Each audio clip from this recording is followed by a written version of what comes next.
Oh, right. As a candidate, Chris Erickson, Thomas Herman, and Mike Bethel. Oh, he's along from with Bennington. myself and Peter Welch. But Mike Bethel is from Bennington, and he spoke through the telephone. I mean, he didn't come up the other night.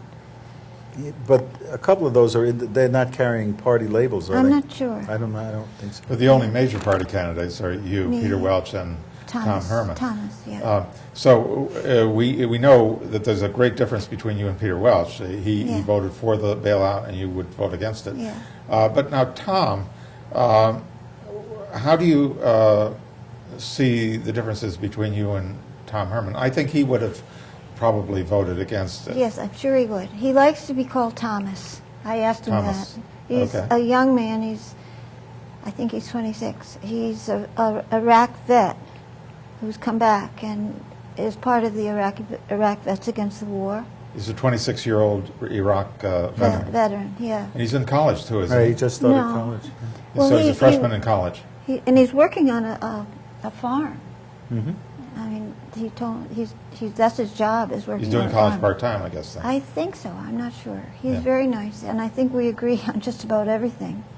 Well, no, and- that's not true. Well, You said this, when you get to certain economic areas Okay, and that's taxation right. areas, there's Okay. no agreement.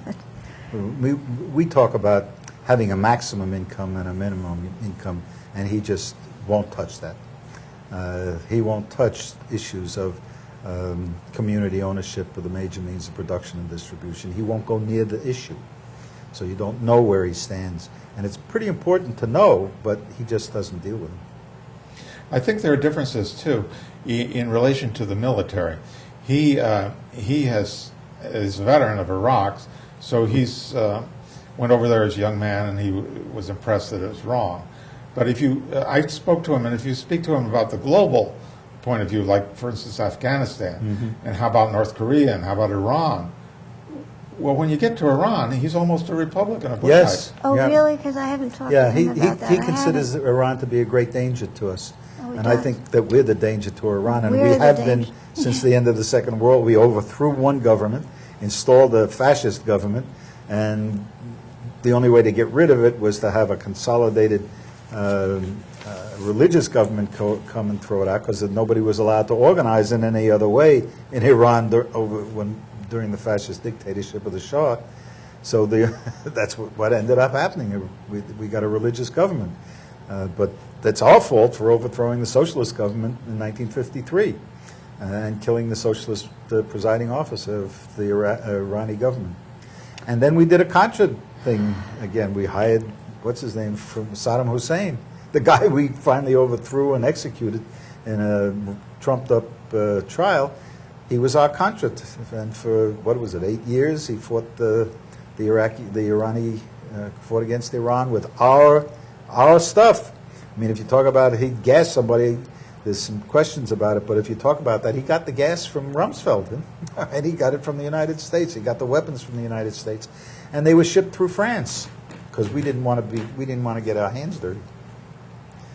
No, there's some substantial differences between. Well, see, I haven't heard him talk about that. Well, there's some things he won't talk about, and those things that he does in international affairs don't really jibe with where Liberty Union stands.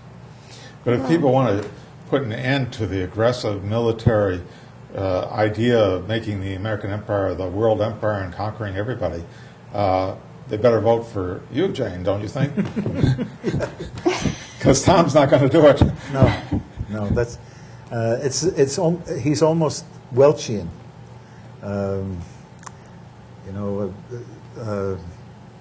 Or maybe Sanders has voted for almost all the military budgets, all the military, straight military, and most of the supplemental budgets.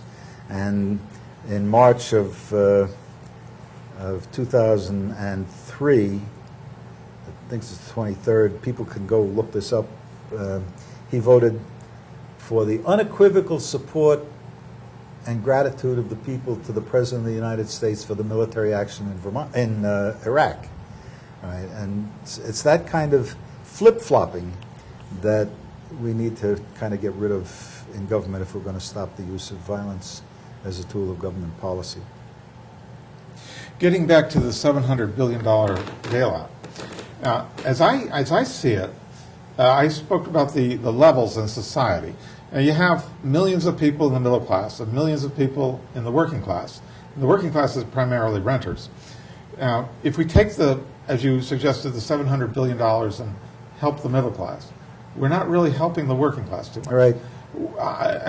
My idea, now, perhaps I may be wrong, but I would let the banks foreclose, or I would let the government or whoever foreclose on the houses. This would drive the value of real estate down, and real estate has been is a bubble. It needs to come down in value, and then the people who are foreclosed, after all, they're not totally innocent. They've been tricked into buying a house. Scammed by the Wall Street bankers. Mm-hmm. But they were kind of dumb themselves to be, after all, not everybody fell for the scam. So then when they lose their homes, they would become homeless.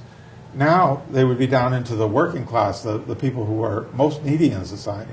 And then if we took the $700 billion and helped everybody on the bottom, so that would bring everybody up. And that would be more fair, I would think, than to help people that are really not maybe as deserving or as needy as the people on the bottom. I understand that that was a compromise kind of settlement from my point of view. And any substitute like the one that you just suggest is fine with me. But it's not where I really want to be in terms of long-term development of the society. And from the point of view of wealth, when I say we should have a maximum income of $75,000, a minimum income of $15,000, what I'm really moving toward is everybody, for the work that they do, gets paid the same. If you're a brain surgeon or a trash collector, you all get the same pay. And I think that's the way to end war as well, because people won't want to give up won't want to pay taxes for war when there's this narrow scope. The rich never pay for war. It's always the working class and the middle class that pays. It comes out of their pockets. The rich don't pay as much taxes as a percentage of their income as the working class and the middle class.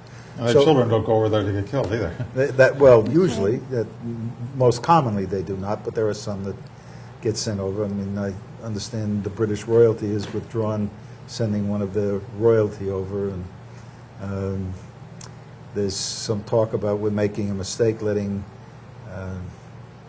children of our government officials go over because they would be directly targeted, most likely to be picked out to be targeted. That may be true, I don't know.